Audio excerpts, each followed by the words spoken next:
Lorsqu'un bébé tigre commence à être chassé par des loups, un chien peureux doit unir ses forces à celles d'autres animaux pour vaincre une meute entière. Aujourd'hui, nous allons résumer l'histoire du film Comme des bêtes 2 de 2019.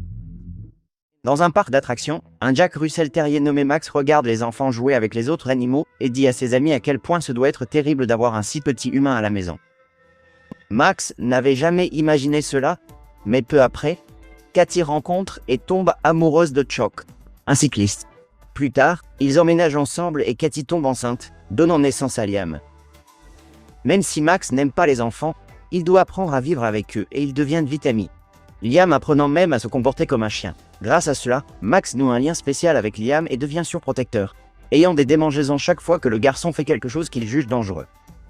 En bas, un lapin joue avec sa maîtresse, se prenant pour un super-héros, Capitaine Pompon. Alors qu'il fait semblant de sauver la vie sur le balcon, le lapin est repéré par Max qui commence à parler de son enfant. Pompon demande si Liam est prêt pour l'école et Max s'inquiète, disant que le garçon devrait rester en sécurité dans l'appartement. Pendant qu'ils discutent, Duke arrive et dit que Chuck a emmené Liam se promener, ce qui inquiète Max. Cherchant à se situer, le terrier demande de l'aide à ses amis. Le cochon d'Inde Norman répond à l'appel, utilisant une voiture télécommandée pour les suivre. Par radio, Norman communique avec Max et l'avertit que Liam mange un biscuit. Mais même si c'est quelque chose de banal, le chien est toujours inquiet et a une autre crise de démangeaison. En réalisant cela, Cathy va les voir et propose à Max d'aller se promener. Ce qui le rend très heureux, mais seulement jusqu'à ce qu'ils comprennent qu'ils vont chez le vétérinaire. Le chien ne veut pas y aller, alors Cathy lui dit qu'il a été très stressé et le force à entrer dans la clinique, où ils attendent leur tour. Pendant qu'ils attendent, un chat engage la conversation avec Max et lui explique que ce vétérinaire est spécialisé dans les troubles du comportement, ce qui lui fait réaliser à quel point les autres animaux de la clinique sont fous. Quand il rentre à la maison, Max est obligé de porter une collerette pour ne pas se gratter. Mais à cause de cela, il perd sa mobilité et ne peut plus jouer avec son jouet préféré, l'abeille. En essayant d'attraper le jouet, Duke arrive excité et dit qu'il a entendu Chuck dire qu'il partait en voyage, rendant Max très heureux. Avec cette information, le terrier prend sa petite abeille et essaie de la confier à Chloé. Mais la chatte ne prête aucune attention à ce qu'il dit et Max décide de la laisser à un autre animal. Dans l'appartement du dessous, le chien rencontre JJ, une loulou de Poméranie à qui il laisse le jouet. Comme elle est amoureuse de Max, JJ voit la petite abeille comme si c'était leur enfant et promet de s'en occuper avec le plus grand soin. Maintenant qu'il a trouvé quelqu'un pour garder le jouet, Max et sa famille montent dans la voiture et voyagent ensemble jusqu'à une ferme. Pendant que son bien-aimé découvre le nouvel endroit, JJ imagine sa vie de femme mariée avec Max et devient négligente, laissant la petite abeille glisser sur le balcon. Le jouet rebondit d'étage en étage par l'escalier de secours jusqu'à atterrir sur la fenêtre d'un autre appartement. Désespéré, JJ s'y rend et se rend compte que l'endroit est la maison d'une vieille dame qui vit seule. Mais juste au moment où elle est sûre de pouvoir récupérer l'objet, un chat sort de sous le fauteuil et commence à interagir avec le jouet. En entendant le bruit de l'abeille, les autres chatons s'y intéressent aussi et des centaines de chats apparaissent, se disputant le jouet, ne laissant à JJ aucun espoir de le récupérer. Quelques étages plus haut, Chloé et Pompon passent le temps lorsqu'une Shih Tzu nommée Daisy apparaît à la fenêtre, demandant s'ils connaissent le super-héros de l'immeuble.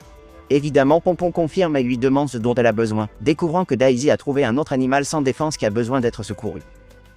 Excité par la mission, le lapin court dans sa chambre et enfile son costume, sautant dans le couloir jusqu'à ce qu'il revienne vers Daisy. Dès qu'elle a vu le héros, la Shih Tzu a dit qu'elle jouait dans la soute à bagages d'un avion quand elle a entendu un bruit étrange. En s'approchant, la chienne découvre une cage recouverte d'une bâche de cirque et décide de retirer la couverture, trouvant un bébé tigre blanc nommé U enchaîné. Bien qu'elle ne comprenne pas le langage des animaux sauvages, Daisy a compris que U avait besoin d'aide, surtout après avoir vu le propriétaire du cirque donner des coups de pied dans sa cage. En bon super-héros, Capitaine Pompon accepte la mission sans hésiter et part avec la Shih Tzu vers le parc. À la ferme, Duke s'excite à l'odeur des animaux et se met à courir partout. Mais contrairement à lui, Max ne se sent pas à sa place et a hâte de rentrer à la maison. Alors qu'il retourne vers la famille, les chiens finissent par rencontrer une dinde qui poursuit Max dans toute la ferme. Observant depuis l'intérieur d'une voiture accidentée, Rousté, le border collie de la ferme, aboie et remet de l'ordre, faisant reculer la dinde. Après la peur, Max devient encore plus surprotecteur et refuse de quitter Liam. Voyant son ami stressé, Duke propose de jouer et il chasse les lucioles. Étant un chien de ville, Max n'est pas habitué au goût des insectes et décide d'aller à la gamelle la plus proche pour boire de l'eau. Voyant cela, Rousté grogne et s'approche de lui pour le chasser, disant que cette gamelle lui appartient. Voulant éviter les problèmes, les deux s'excusent et commencent à parler au bord des colis. Voyant Liam dans un parc pour bébés, Roustet demande pourquoi. Max répond qu'il pourrait s'enfuir et se blesser. Mais le grand chien n'est pas d'accord avec cette surprotection et dit qu'il devrait laisser Liam explorer. Partant peu après, dans le parc, Pompon et Daisy s'approchent du cirque et se mettent à la recherche du tigre blanc.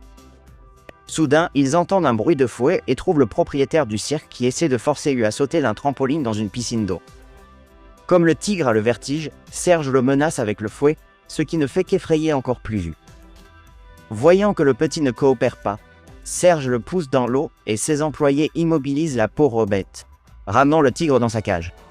Après avoir enfermé Hu, l'homme le menace et dit que s'il n'apprend pas le tour pour le lendemain, il sera transformé en tapis. Furieux, Serge ordonne à ses loups de surveiller le tigre, pose la clé de la cage sur le poteau à côté, puis va se coucher. Dès que l'humain s'éloigne, Daisy s'approche pour le consoler et les loups lui ordonnent de rester à l'écart. La Shih Tzu refuse et les loups tentent de l'attaquer, mais enchaînés, ils ne peuvent l'atteindre. À ce moment, Daisy voit la clé et court après les loups, les enroulant autour du poteau en s'approchant. En essayant de l'attraper, le chef des loups voit Pompon frapper le cadenas avec un marteau-jouet et tire plusieurs fois, desserrant le piquet qui retient sa chaîne. Enfin libre, le loup court à travers le parc pour attraper le lapin, mais le piquet se coince dans les sièges de la tour de chute. Profitant de l'occasion, Daisy accroche le loup avec sa ceinture et active la machine, le faisant monter et descendre plusieurs fois. La voie libre, la Shih Tzu retourne à la cage et libère Hu, le conduisant vers l'appartement. À la ferme, Max se réveille, va à la fenêtre pour vérifier si Liam va bien, mais il est vu et attaqué par un renard. Effrayé, le terrier recule et se retrouve coincé contre un rocher.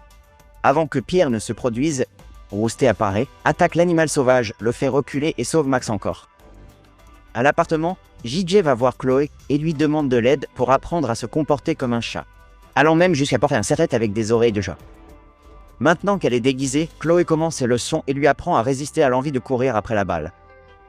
Dans la rue, Daisy réfléchit à où laisser Hu et Pompon propose de confier le bébé tigre à Papy, un basset hound responsable de l'éducation des bébés de l'immeuble. Malgré cela, Papy est surpris par Hu et déclenche sa corne de brume, effrayant le tigre blanc qui se colle au plafond. Après que Hu a détruit une partie de sa maison, Papy dit qu'il ne peut pas s'occuper de lui et demande à Pompon de le reprendre, mais les autres chiots le supplient de laisser le tigre rester. Le basset cède, acceptant de s'occuper du tigre pour une nuit. Au cirque, Serge découvre que Hu a été enlevé et commence à se disputer avec les loups. Pendant la réprimande, il remarque que Daisy a fait tomber son accessoire pour cheveux et le donne à ses animaux pour qu'ils le reniflent, leur donnant pour mission de ramener le tigre. Ignorant le risque que courent ses amis, JJ commence sa mission de sauvetage et se rend à l'appartement des chats, réussissant à entrer sans que la vieille dame ne se rende compte que c'est une chienne. Même si elle avait peur, JJ est allé parmi les chatons et a commencé à chercher la petite abeille, localisant l'objet au sommet de l'arbre à chat. Bien qu'elle soit une loulou de Poméranie, JJ grimpe sur le jouet et trouve la petite abeille sous un chat gigantesque. JJ s'approche de lui en essayant de faire le moins de bruit possible, mais le son de sa propre abeille le réveille. Désespérée, la chienne demande de l'aide et Norman utilise le laser pour distraire le chat, le faisant sauter de l'arbre à chat et emporter l'abeille avec lui. Furieux, les autres chats grimpent vers JJ. Elle opte pour le plan B, demandant à Norman de feindre d'attraper le point lumineux. Voyant la chienne manger la lumière rouge, les chats sont choqués et voient JJ comme l'élu, s'inclinant devant leur reine. À la ferme, Duke et Max regardent Roustet rassembler les bœufs quand un cochon s'échappe. Ne sachant que faire, Duke suggère d'appeler le border collie et Max refuse parce qu'il est jaloux et veut prouver qu'il peut le faire aussi. Même sans entraînement, le Jack Russell Terrier essaie de guider le porcelet dans l'enclos, mais il échoue et brise l'enclos des moutons, les libérant. Dès qu'il voit les animaux s'enfuir, Roustet apparaît et réussit à les ramener presque tous dans l'enclos, à l'exception d'un agneau nommé Coton. Comme c'était la faute de Max, Roustet lui demande de l'aide et ensemble ils vont dans les bois pour trouver le mouton. Après avoir traversé un ruisseau et un buisson d'épines, ils arrivent sur une colline escarpée. Malgré la difficulté, le chien de ville grimpe et ils suivent Coton, le trouvant en train de manger des pommes d'un arbre sur la falaise. Voyant où il se trouve, Roustet lui dit que l'arbre ne peut pas supporter son poids et que c'est à Max d'aller chercher le mouton. Terrifié, le terrier refuse et Roustet doit le calmer, lui disant que la première étape pour surmonter la peur est de faire comme si elle n'existait pas. Grâce au conseil du border collie, Max rassemble son courage et commence à descendre la falaise, manquant de glisser plusieurs fois. Juste au moment où il atteint l'arbre de coton, les rochers cèdent et Max passe tout droit, devant grimper pour atteindre le mouton. Alors qu'il se rapproche, le chien demande au mouton de s'approcher et celui-ci dit que sa patte est coincée dans les branches, forçant le chien de ville à grimper au tronc pour le secourir. Dès qu'il fait cela, les racines commencent à se détacher et Max doit s'accrocher au tronc pour ne pas tomber. L'arbre sur le point de céder, le chien de ville court vers l'agneau et l'attrape par la queue, tirant jusqu'à ce qu'il libère son sabot. À la dernière seconde, Max jette Coton par-dessus la falaise et saute après, luttant pour ne pas glisser. Malgré la difficulté, le chien soulève le mouton jusqu'à ce que Roustet le sorte du terrain accidenté. Après avoir sauvé Coton, une pierre sous les pattes de Max cède et il manque de tomber, sauvé par Roustet à la dernière seconde. Après cette frayeur, les deux chiens retournent à la ferme, laissant le dernier mouton dans l'enclos, reprenant leur routine comme si de rien n'était. En ville, les loups continuent de suivre l'odeur de Daisy et la trouvent en train de raconter l'histoire du sauvetage à d'autres chiens. Dès qu'elle remarque les animaux sauvages, la Shih Tzu court hors du parc et essaie de se cacher sous un autre chien, plus grand. Malgré cela, les loups réussissent à la trouver grâce à leur flair et Daisy doit sauter sur une trottinette pour s'échapper. Dans l'appartement, Pompon joue aux jeux vidéo quand Papy apparaît à la fenêtre pour ramener U, disant qu'il a détruit son appartement et mangé la télé. Ne sachant que faire, le lapin emmène le tigre dans l'appartement de Cathy et le laisse dormir sur le lit de Max. En quittant les lieux, il se fait surprendre par JJ. Perplexe, la chienne demande ce qu'il fait et le lapin se demande pourquoi les chats sont derrière elle. Aucun d'eux n'a le courage de répondre et il laisse tomber le sujet. À la ferme, Max voit Roustet se diriger vers sa voiture et décide de le suivre, le remerciant pour les conseils, disant qu'il est plus calme. Alors qu'il part le lendemain, le chien de ville commence à dire au revoir quand Roustet l'interrompt avec un hurlement. Perplexe, Max demande s'il veut être laissé seul et le chien de berger répond que c'est courant à la ferme, lui demandant s'il veut essayer. Ensemble, les deux passent la nuit à hurler et Roustet décide de donner son foulard à Max en cadeau, ce qui fait que le chien de ville repart encore plus confiant. De retour à la maison, Max arrive à l'appartement et va se coucher avec Liam. Profitant que la famille dort, Pompon essaie de faire sortir discrètement U de l'appartement, mais Max se réveille et surprend le tigre. Perplexe, le chien demande ce qui se passe et Daisy répond qu'elle n'a pas le temps d'expliquer, car les loups arrivent bientôt. À ce moment, la chienne réalise que les animaux sont déjà dehors et le lapin panique, pensant qu'ils vont tous se faire dévorer.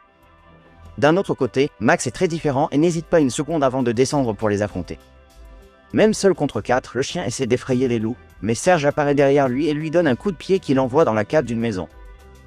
Le chien essaie de remonter, les autres animaux sortent sur la terrasse et Pompon affronte le singe de Serge, mais il est vaincu. À ce moment-là, les loups arrivent sur la terrasse et le propriétaire du cirque tire sur eux avec une fléchette tranquillisante, le faisant s'évanouir. Pour défendre son ami, Daisy tente de mordre la jambe de Serge, mais elle est trop petite et finit par être capturée avec le tigre.